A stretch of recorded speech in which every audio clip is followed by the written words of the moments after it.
नमस्कार, मैं हूं वरुण कुमार और आप देख रहे हैं पर्सनल फाइनेंस का बुलेटिन मनी टाइम, जो अब YouTube के अलावा Money9 के ऐप पर भी उपलब्ध है। इस खास शो में आपको मिलेगी हर वो खबर जिसका आपकी जेब से है सीधा सरोकार। और आज की पहली खबर है आपके पैसे से जुड़ी हुई। अब इस सरकारी बैंक ने पेश की है एक खास डिपॉजिट स्कीम। अगर आप बैंक ऑफ महाराष्ट्र के ग्राहक हैं तो आपके लिए एक अच्छी खबर है। सार्वजनिक क्षेत्र के बैंक ऑफ महाराष्ट्र ने महाधन वर्षा फिक्स्ड डिपॉजिट स्कीम लॉन्च की है। इस स्कीम के तहत 400 दिन की एफडी पर बैंक 5.5% ब्याज दर की पेशकश कर रहा है। इसके अलावा अन्य अवधियों की एफडी पर बैंक 2.75% से लेकर 5.40% तक का ब्याज दे रहा है।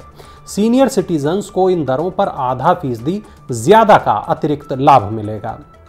डायबिटीज मरीजों के लिए एक बड़ी खबर आ रही है, जल्द ही दवाओं की कीमत तय हो सकती है। मीडिया रिपोर्ट्स के मुताबिक drug price regulator national pharmaceuticals pricing authority diabetes के ट्रीटमेंट के लिए डॉक्टर्स द्वारा बताई जाने वाली दवाओं की रिटेल कीमत तय कर सकती है। ये दो दवाएं हैं, सीटाग्लिप्टिन और लीनाग्लिप्टिन। NPPA इन दोनों दवाओं की रिटेल कीमत 16 से 25 रुपये प्रति टैबलेट तय कर सकती है। इन दोनों दवाओं की कीमत हाल ही में घटाकर 7 रुपये से 15 रुपये प्रति टैबलेट की गई थी। इसलिए कंपनियों को घाटे से बचाने के लिए NPPA ने इन दवाओं की रिटेल कीमत ऊंची रखी है। NPPA के इस फैसले के लागू होने के बाद डायबिटीज मरीजों को इन दोनों दवाओं के लिए कुछ ज्यादा कीमत चुकानी होगी। शेयर बाजार में निवेश करने वालों के लिए खुशखबरी है, मिलेगी डीमैट पोर्टेबिलिटी की सुविधा। शेयर बाजार में निवेश करने वाले खुदरा निवेशकों के लिए बड़ी अच्छी खबर है। बाजार नियामक सेबी डीमैट पोर्टेबिलिटी पर विचार कर रहा है और इसके लिए सेबी और स्टॉक एक्सचेंज के बीच बातचीत चल रही है। अगर इस प्रस्ताव को अमली जामा पहनाया जाता है तो जल्द ही डीमैट अकाउंट की भी मोबाइल नंबर की तरह पोर्टेबिलिटी हो सकेगी। इससे निवेशक जब चाहे अपना शेयर ब्रोकर बदल सकेंगे। निवेशकों के लिए सेबी ब्रोकर इंट्रोऑपरेबिलिटी पर भी विचार कर रहा है। इस सुविधा से निवेशक अपने अकाउंट को जीरो किए बिना दूसरे ब्रोकर्स के पास ट्रांसफर कर सकेगा। माना जा रहा है कि सेबी इसके लिए इस साल के अंत तक यानी दिसंबर तक नियम जारी कर देगा। इस बार दीपावली पर बड़ा उपहार मिलने वाला है। आइए जानते हैं क्या बोले हैं रिलायंस के चेयरमैन मुकेश अंबानी। देश की सबसे मूल्यवान कंपनी RIL के चेयरमैन मुकेश अंबानी 45वीं एनुअल जनरल मीटिंग में 5G को लेकर उन्होंने बड़ा ऐलान किया है। उन्होंने कहा कि दिवाली तक रिलायंस जियो 4 महानगरों के साथ देश के प्रमुख शहरों में 5G सेवा की शुरुआत कर देगी। इतना ही नहीं, दिसंबर 2023 तक देश के हर शहर, हर कस्बे और हर गांव में 5G सेवा को पहुंचा दिया जाएगा।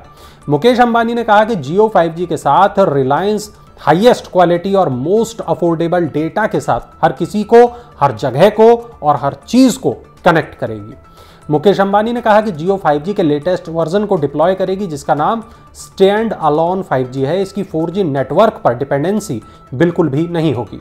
पूरे भारत में 5G नेटवर्क बिछाने के लिए कंपनी 2 लाख करोड़ का निवेश भी करेगी। जियो 5G बिना किसी वायर के अल्ट्रा हाई फाइबर जैसी स्पीड देगा और इसका नाम जियो एयर फाइबर होगा। Jio air fiber gigabyte internet speed देने वाला है। ICICI बैंक लॉन्च करेगा रुपे क्रेडिट कार्ड। शॉपिंग पर ग्राहकों को होगा फायदा ही फायदा। ICICI बैंक ने national payments corporation of India के साथ भागीदारी में रुपे क्रेडिट कार्ड लॉन्च करने की घोषणा की है। ICICI RuPay credit card contactless card होगा जो शॉपिंग और रेस्टोरेंट यूटिलिटी बिल के भुगतान पर रिवॉर्ड पॉइंट सहित कई बेनिफिट देगा। इसमें डोमेस्टिक एयरपोर्ट और रेलवे लाउंज का कॉम्प्लीमेंट्री एक्सेस, फ्यूल सरचार्ज से छूट, मूवी टिकट और डाइनिंग पर डिस्काउंट सहित और कुछ बेनिफिट भी शामिल हैं। इस कार्ड पर ग्राहकों को एक्सीडेंट इंश्योरेंस कवरेज भी दिया जाएगा। अब व्हाट्सएप से कर सकेंगे आप शॉपिंग। रिलायंस जियो के साथ मिलकर शुरू की गई है एक नई सर्विस। टेक्नोलॉजी कंपनी मेटा और जियो प्लेटफॉर्म्स ने जियो मार्ट को व्हाट्सएप पर शुरू करने के लिए हाथ मिला लिया है। इस साझेदारी से रिलायंस रिटेल के ग्राहक व्हाट्सएप पर किराने का सामान ऑर्डर कर सकेंगे। व्हाट्सएप पर जियो मार्ट ऑनलाइन खरीदारी करने वालों को जियो मार्ट की किराने की सूची से जोड़ देगा। ग्राहक इस सूची से वस्तुओं को कार्ट में डालकर भुगतान करके सामान खरीद पाएंगे। रिलायंस इंडस्ट्रीज के चेयरमैन मुकेश अंबानी ने इस सेवा की शुरुआत करते हुए कहा कि हमारा लक्ष्य भारत को दुनिया के अग्रणी डिजिटल समाज के रूप में आगे बढ़ाना है। जीवन बीमा कंपनियां अब अपने ग्राहकों को बेचेंगी हेल्थ इंश्योरेंस। IRDAI ने शुरू की मंजूरी देने की तैयारी।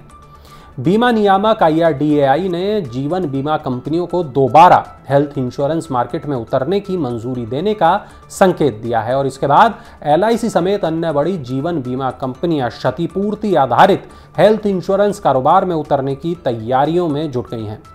LIC के अलावा ICICI prudential life, HDFC life और बजाज एलियांस लाइफ जैसी बीमा कंपनियों ने 2016 में रोक लगने से पहले मेडिक्लेम पॉलिसी ये तमाम कंपनियां बेच रही थी।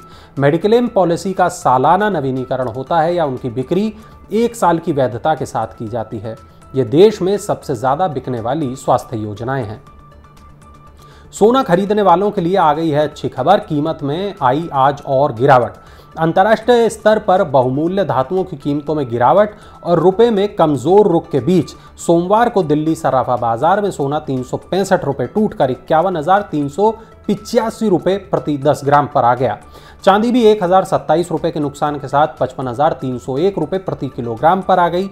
सोमवार को शुरुआती कारोबार में रुपया 31 पैसे टूटकर 80.15 रुपए प्रति डॉलर के अपने सर्वकालिक निचले स्तर पर चला गया था।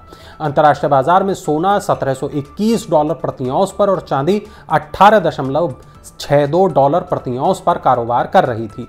फेडरल रिजर्व के आक्रामक रुख और डॉलर में मजबूती से सोने की कीमतों में ये गिरावट दर्ज की गई है। ग्राहकों के साथ होने वाली धोखाधड़ी से निजात दिलाएगा RBI और इसके लिए एक प्लान है और वो प्लान क्या है, चलिए जानते हैं। RBI ग्राहक सुरक्षा के उपायों को मजबूत करने के लिए एक फ्रॉड रजिस्ट्री की स्थापना करने पर विचार कर रहा है। इसकी मदद से धोखाधड़ी करने वाली वेबसाइट, फोन नंबर और विभिन्न तरीकों का डेटाबेस तैयार किया जाएगा। इस डेटा बैंक से जालसाज दोबारा धोखाधड़ी नहीं कर सकेंगे क्योंकि इन वेबसाइट या फोन नंबरों को ब्लॉक कर दिया जाएगा। भुगतान प्रणाली के प्रतिभागियों को इस डेटाबेस तक सीधी पहुंच दी जाएगी। ग्राहकों को नए जोखिमों के बारे में बताने के लिए धोखाधड़ी से संबंधित पूरा डेटा प्रकाशित किया जाएगा। अमेरिका से आई खबर से डरा बाजार, निवेशकों को हो गया बड़ा नुकसान। अमेरिका के जैक्सन होल कॉन्फ्रेंस में जेरोम पावेल के नीतिगत मोर्चे पर आक्रामक रुख के बाद ब्याज दरों में बड़ी बढ़ोतरी की आशंका जताई। इस वजह से विदेशी संस्थागत निवेशकों के बीच चिंता बढ़ गई, जिसका असर सोमवार को भारतीय शेयर बाजारों पर देखने को मिला। BSE सेंसेक्स 861 अंक की गिरावट के साथ 57,972 अंक पर बंद हुआ। कारोबार के दौरान ये 1466 अंक तक नीचे चला गया था। घरेलू शेयर बाजार में गिरावट के साथ निवेशकों को 2.39 लाख करोड़ रुपए का नुकसान हुआ। एशिया के अन्य बाजारों में दक्षिण कोरिया का कॉस्पी, जापान का निक्की और हांगकांग का हैंगसेंग नुकसान में, जबकि चीन का शंघाई कंपोजिट मामूली बढ़त में रहा। तो ये थी आज की तमाम बड़ी खबरें, जरूरी और महत्वपूर्ण खबरें। अगर आपका भी कोई सवाल है पर्सनल फाइनेंस से जुड़ा हुआ तो उसे नीचे कमेंट बॉक्स में दर्ज कराएं। और हाँ, पर्सनल फाइनेंस की ऐसी ही बड़ी खबरों के लिए जरूर डाउनलोड कर लें Money9 के ऐप को और अब चलते चलते हमारा ये खास इन्फोग्राफिक जरूर देखें।